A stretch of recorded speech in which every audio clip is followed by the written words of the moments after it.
नमस्कार, मैं विभा उपाध्याय आप सभी दर्शकों का अन्नदाता कार्यक्रम में स्वागत करती हूं। किसान बेहद परिश्रमी होते हैं। वे खेतों में जी तोड़ मेहनत करते हैं, जो अनाज, फल और सब्जियां उगाते हैं। हमारे देश की अर्थव्यवस्था का लगभग समूचा भार इन्हीं के कंधों पर है। ऐसे ही भारतीय किसानों को खेती-बाड़ी से जुड़ी हुई बहुत सी नई, रोचक और लाभकारी जानकारियां देने के लिए हर रोज सुबह हम आपके साथ होते हैं। तो चलिए, कार्यक्रम शुरू करने से पहले देखते हैं क्या है अन्नदाता के आज के कार्यक्रम में। भारतीय अर्थव्यवस्था की रीढ़ कृषि है और सबसे अधिक रोजगार का जरिया भी कृषि है। प्रदेश के बहुत से किसान भाई अपनी आमदनी बढ़ाने के लिए खेती के साथ साथ व्यवसायों को करते हैं। जिसमें बात करें बागवानी की, तो इससे अच्छा खासा मुनाफा किसान कमा सकते हैं। इसके लिए जरूरत है सही प्लानिंग की, तभी आपकी बागवानी सफल होगी। तो किसान कैसे बनाए सफल बागवानी की योजना, इस बारे में जानते हैं डॉक्टर राकेश कुमार यादव से। सबसे पहले मैं बात करना चाहूँगा कि सभी किसान लगभग जो बगीचे लगने हैं वो लग चुके हैं, और जो किसान भाई रह भी गए हैं वो कुछ अभी लगा रहे हैं, तो या कुछ अगले साल लगाने की प्लानिंग कर रहे हैं। तो मेरा किसान भाइयों से सबसे यह निवेदन है कि बगीचा लगाने से पहले, क्योंकि सामान्यतः क्या देखा जाता है कि जब बारिश का समय होता है, मानसून का समय होता है, उसी समय किसान भाई सोचते हैं कि आज बारिश आ गई, आज ही पौधे ले आते हैं और आज ही उनका बगीचा लगा देते हैं। तो किसान भाइयों, ये बिल्कुल गलत तरीका है। ऐसा नहीं करना चाहिए, बिल्कुल भी नहीं करना चाहिए। क्यों?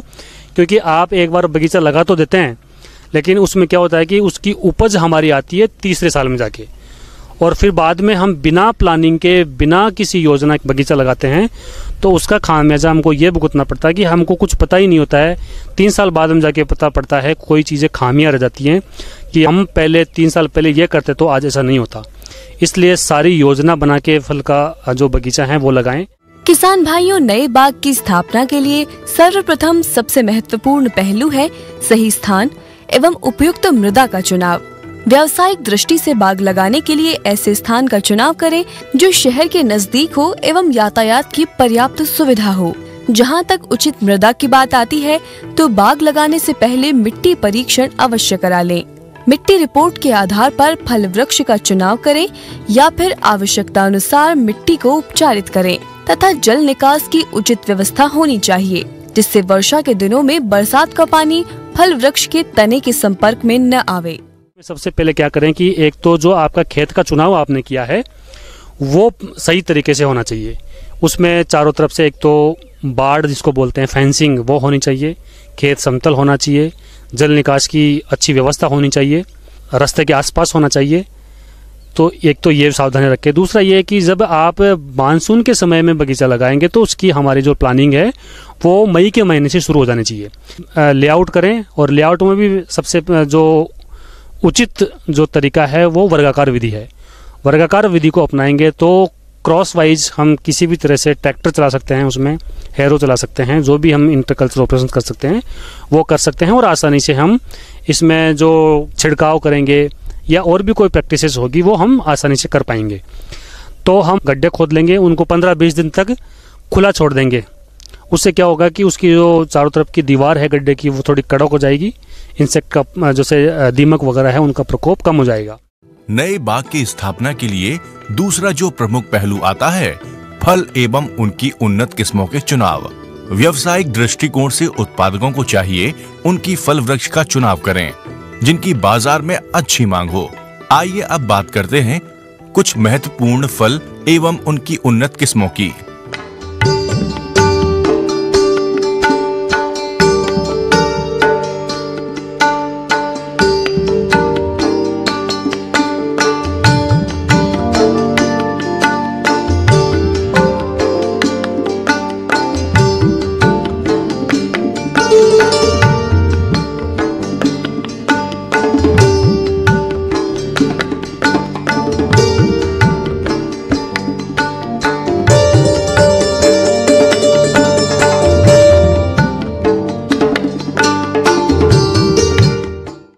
इसके बाद में किसान भाइयों को चाहिए कि वो अच्छी गुणवत्ता वाले पौधे लेके आएं। तो पौधे कहाँ मिलेंगे उनको अच्छी गुणवत्ता वाले? या तो कोई सरकारी नर्सरी हो या रजिस्टर्ड प्राइवेट नर्सरी हो। तो इसलिए विश्वसनीय जो आपका स्थान है, विश्वसनीय नर्सरी है, या तो सरकारी है या रजिस्टर्ड जो प्राइवेट नर्सरी है, वहीं से आप पौधे लें। इसके साथ ही हम जैसे गड्ढे भर दें। गड्ढे भरने का तरीका यह है कि आप उसमें गोबर की खाद लगभग 10 किलोग्राम, गोबर की खाद, उर्वरक और मृदा, इन तीनों को मिला के गड्ढे भर देंगे। उसके बाद में जैसे ही अनुकूल मौसम रहता है, शाम के समय हम पौधे लगा देंगे। पौधे लगाने के बाद में उसको अच्छे से दबा देंगे, कोई एयर स्पेस नहीं रहे, और उसके बाद में सिंचाई कर देंगे। साथ ही इसमें एक काम किसान भाई और कर सकते हैं कि जो हमारा बगीचा होता है उसमें, क्योंकि शुरू में जो 2.5-3 साल क्योंकि इसमें फलन नहीं होता है, तो बीच में कोई भी सब्जी वाली फसल है, दाल वाली फसलें हैं, या जो कम बढ़ने वाली जो फसलें हैं, वो किसान भाई लेके और अतिरिक्त आय प्राप्त कर सकते हैं, जब तक उसमें मेन जो हमारी बगीचा है उससे फलत नहीं मिलती है, जब तक उसमें ये ले सकते हैं। तो किसान भाई से मैं यही कहूँगा कि जो अभी मैंने जो बातें बताई, इनका विशेष रूप से ध्यान रखेंगे तो उनके उत्पादन में भी वृद्धि होगी, उत्पादकता में भी वृद्धि होगी, और गुणवत्ता वाला जो उत्पादन है वो हमको मिलेगा। इससे हमारी जो आर्थिक जो समृद्धि है वो बढ़ेगी। ब्रेक के बाद आप सभी दर्शकों का अन्नदाता में एक बार फिर से स्वागत है। चलिए रुक करते हैं अपनी अगली कड़ी की ओर। रामतिल प्रमुख तिलहनी फसल है। इसे देश में सरगुजा और जगनी के नाम से भी जाना जाता है। इसके तेल खाने के अलावा दवाई के रूप में भी प्रयोग किया जाता है। किसान इनकी खेती सभी तरह की भूमियों में आसानी से कर सकते हैं। हमारे जो किसान भाई इसकी खेती करना चाहते हैं, उनके लिए बुआई का ये उपयुक्त समय चल रहा है। तो आप इनकी कौन कौन सी किस्मों का चयन करें और बुआई किस तरह से करें जिससे अधिक पैदावार मिले, इसकी जानकारी के लिए देखिए ये खास रिपोर्ट। रामतिल खरीफ मौसम की फसल है जिसे वर्षा पोषित परिस्थितियों में उगाया जाता है। रामतिल की फसल को भूमि की अल्प उपजाऊ परिस्थितियों में कंकरीली, पथरीली और समसीमांत भूमियों में उगाया जा सकता है, परंतु बहुत हल्की और भारी मृदाएं इसकी खेती के लिए उपयुक्त नहीं रहती, समस्या रहती है। अच्छी पैदावार के लिए उत्तम जल निकास वाली बलुई दोमट भूमि उपयुक्त मानी जाती है।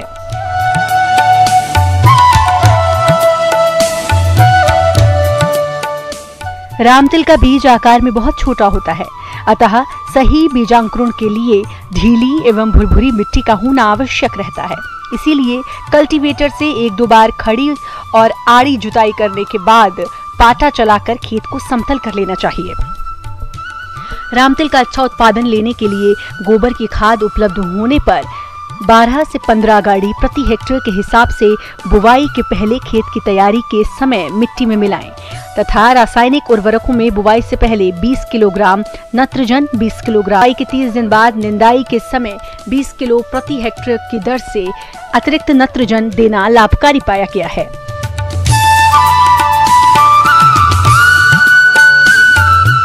रामतिल का अधिक उत्पादन देने वाली किस्में हैं Ootacamund, IGP, Birsa niger 1, BNS 10, Gujarat niger 2। इनमें से किसी भी किस्म का चयन कर बुवाई करें।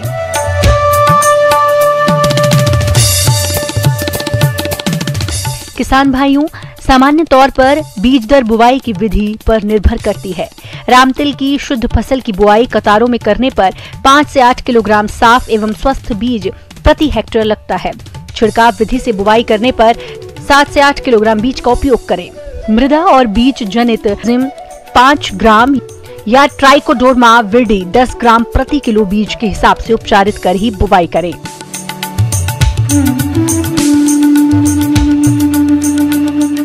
आमतौर पर रामतिल की बुआई छिटकवा विधि से की जाती है। इस विधि से बुवाई करने से बीज अंकुरण एक साथ नहीं होता, जिससे खेत में प्रति इकाई पौधा संख्या अपर्याप्त रह जाती है। फलस्वरूप छिटकवा विधि से उपज कम प्राप्त होती है और रामतिल की बुवाई निर्धारित दूरी पर मीटर और पौधे से पौधे की दूरी 10 सेंटीमीटर रखते हुए बीज को 2 से 3 सेंटीमीटर की गहराई पर रामतिल के बीजों की बुवाई करें। खरीफ की फसल होने के कारण खरपतवारों का प्रकोप अधिक होता है। रामतिल की अधिक उपज लेने के लिए 1-2 बार आवश्यकता अनुसार निंदाई गुड़ाई करने से खरपतवार नियंत्रित रहते हैं।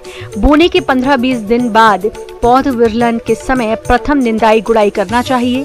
कतारों के बीच में देसी हल चलाकर ये कार्य जल्दी और कम लागत में किया जा सकता है।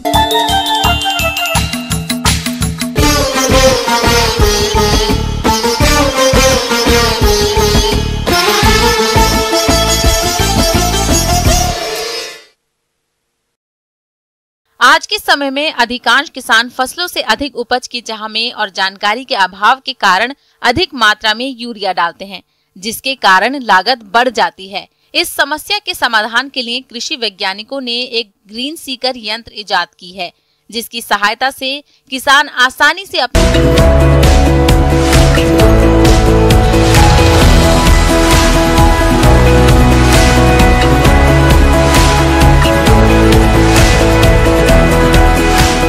किसान अमूमन ज़्यादातर जो यूरिया डालते हैं वो फसल को के रंग को देखकर डालते हैं।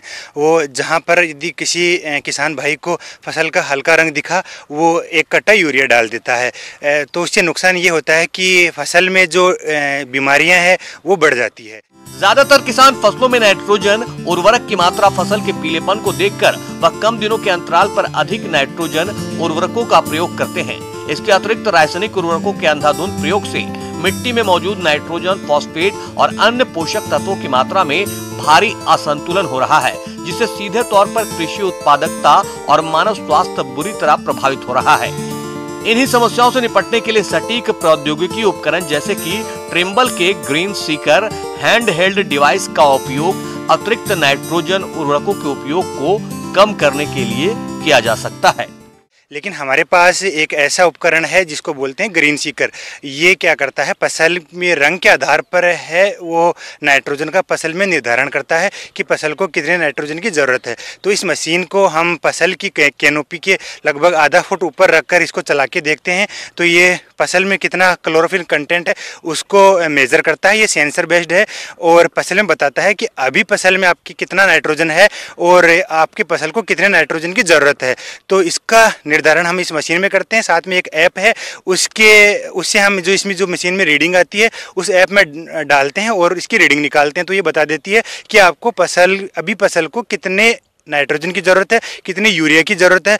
तो जो किसान जो एक कट्टा डालते हैं फिक्स, उसके बजाय किसान को जितनी फसल की ज़रूरत होती है उतना ही नाइट्रोजन डालेंगे। इससे किसान भाई को यह फ़ायदा होगा कि जो अतिरिक्त जो यूरिया का खर्चा है उससे उसको कहीं ना कहीं राहत मिलेगी और साथ साथ में ही जो बीमारियां जो आने वाली है समय, क्योंकि जब ज़्यादा हम नाइट्रोजन डाल देते हैं तो कई सारी बीमारियाँ हैं वो भी बढ़ जाती है। तो किसान भाइयों को इससे दो फायदे होंगे, उनकी जेब में जो खर्चा बीमारियों पर जो होने वाला खर्चा है वो कम होगा, साथ ही साथ जो वायुमंडल में जो नाइट्रस ऑक्साइड जो गैसें निकलती है वो भी इससे कम होगी, क्योंकि जो जितनी फसल को ज़रूरत है हम सिर्फ उतने ही हम डालेंगे यूरिया, तो कहीं ना कहीं है वो पौधे को अच्छा फ़ायदा मिलेगा। ग्रीन सीकर एक ऐसा यंत्र है जो फसल में नाइट्रोजन का संतुलित मात्रा में निर्धारण करता है। इसके प्रयोग से हम कहां और कितनी मात्रा में नाइट्रोजन का उपयोग करना है आसानी से पता कर लेते हैं। इस यंत्र में एक ऑप्टिकल सेंसर लगा होता है जो कि फसलों का संकुचन, बायोमास, पत्ती क्षेत्र, फसल की वृद्धि तथा पत्तियों में उपस्थित हरे रंग के आधार पर फसल में नाइट्रोजन की मांग की गणना की जाती है एवं इस गणना के आधार पर फसल में नाइट्रोजन का प्रयोग किया जाता है। इसका मुख्यतः इस यंत्र का फसल है वो हम जीरी धान में कर सकते हैं, मक्का में कर सकते हैं, गेहूं में कर सकते हैं। किसान भाइयों को क्यों नए जो जिस समय तकनीकी का दौर चल रहा है उस समय यदि हम जो बदलती हुई तकनीकियां हैं, अच्छी तकनीकियां, वैज्ञानिक विधियां हैं, उनको यदि हम प्रयोग करेंगे तो न केवल किसान भाई अपनी जो है लागत को कम कर सकते हैं बल्कि वो आमदनी को भी बढ़ा सकते हैं और अतिरिक्त होने वाले किसी नुकसान की क्षति से भी बच सकते हैं। इससे जब यदि आप संतुलित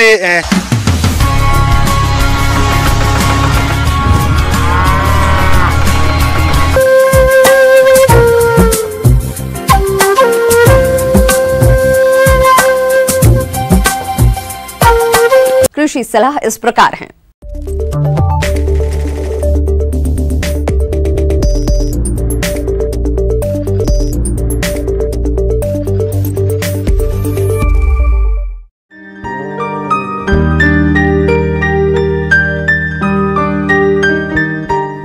ग्रामीण कृषि मौसम सेवा जयपुर द्वारा भेजे गए मौसम पूर्वानुमान रिपोर्ट के आधार पर किसान भाइयों को सलाह दी जाती है कि कोरोना के गंभीर फैलाव को देखते हुए किसान भाई सरकार की सलाह का सख्ती से पालन करें और स्वयं को उचित देखभाल, व्यक्तिगत स्वच्छता, मास्क का उपयोग, साबुन से उचित अंतराल पर हाथ धोने तथा एक दूसरे से सामाजिक दूरी बनाए रखने पर विशेष ध्यान दें। वर्षा के पूर्वानुमान को देखते हुए सिंचाई और पौध संरक्षण रसायनों का छिड़काव मौसम के खुलने के बाद ही करें। बाजरा में मृदु रोमिल आश्रिता के लक्षण दिखाई देने पर रोग की रोकथाम के लिए जिनेब 2.5 किलोग्राम या मैंकोजेब 2 किलोग्राम प्रति हेक्टेयर की दर से छिड़काव करें। मूंगफली की फसल में बादल छाए रहने के कारण टिक्का रोग के फैलने की संभावना है। इस रोग में पत्तियों पर मटियाले रंग के गहरे भूरे रंग के धब्बे पड़ जाते हैं। इस रोग की रोकथाम के लिए रोग के लक्षण दिखाई देते ही कार्बेंडाजिम 50 WP की आधा ग्राम मात्रा प्रति लीटर पानी की दर से घोलकर छिड़काव करें। सफेद लट की रोकथाम के लिए वर्षा आने से पहले इमिडाक्लोप्रिड 17.8 SL की 300 मिलीलीटर मात्रा प्रति हेक्टेयर की दर से 80 से 100 किलोग्राम मिट्टी के साथ मिलाकर खेत में बुरकाव करें और वर्षा नहीं आने पर सिंचाई करें। तिल की फसल में झुलसा रोग के लक्षण दिखाई देने पर मैंकोजेब या जिनेब की 1.5 किलोग्राम मात्रा प्रति हेक्टेयर की दर से फसल पर छिड़काव करें। मूंग की फसल में जालीनुमा झुलसा रोग के लक्षण दिखाई देने पर कार्बेंडाजिम 50% की 0.1% मात्रा का छिड़काव करें।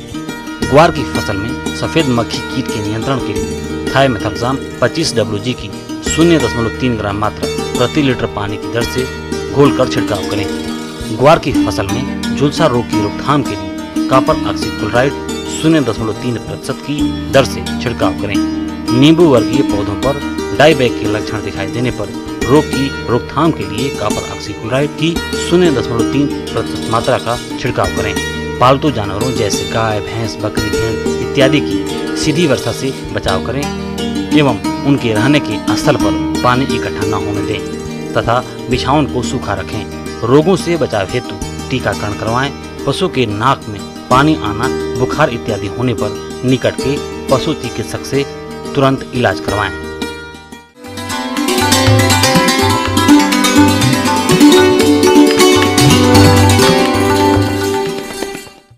अन्नदाता हेल्पलाइन निशुल्क फोन संपर्क सेवा के माध्यम से आपके द्वारा पूछे गए प्रश्नों में से एक या दो महत्वपूर्ण प्रश्न को हम अपने कार्यक्रम में शामिल करते हैं और इसी के तहत आज का चयनित प्रश्न और उसका जवाब इस प्रकार है।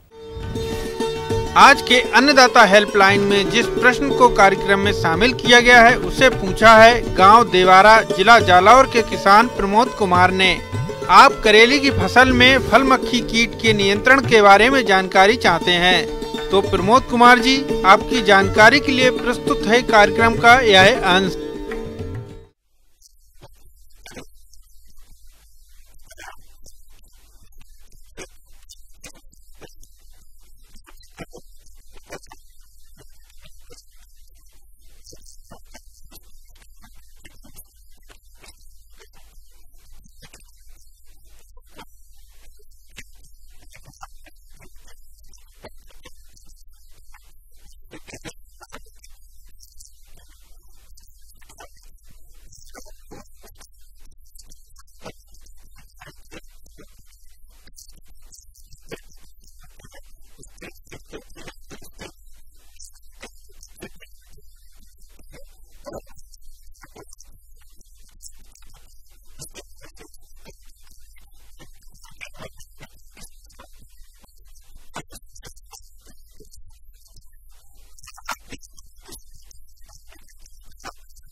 आइए अब एक नजर डालते हैं राज्य के कुछ चुनी हुई मंडियों के प्रमुख फसलों के बाजार भाव पर।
किसान भाइयों, अन्नदाता आपकी सेवा के लिए संकल्परत है। कृषि संबंधित समस्या और सुझावों के लिए आप हमें इस पते पर संपर्क कर सकते हैं। प्रोड्यूसर अन्नदाता, news 18 Rajasthan, Ramoji film city, Hyderabad 501512। साथ ही आप हमें ईमेल भी कर सकते हैं। हमारा ईमेल आईडी है p18annadatarajasthan@news18.com। इसके अतिरिक्त आप हमें निःशुल्क हेल्पलाइन नंबर 1800419125 पर सोमवार से शनिवार सुबह 10 से शाम 4 बजे के बीच संपर्क भी कर सकते हैं।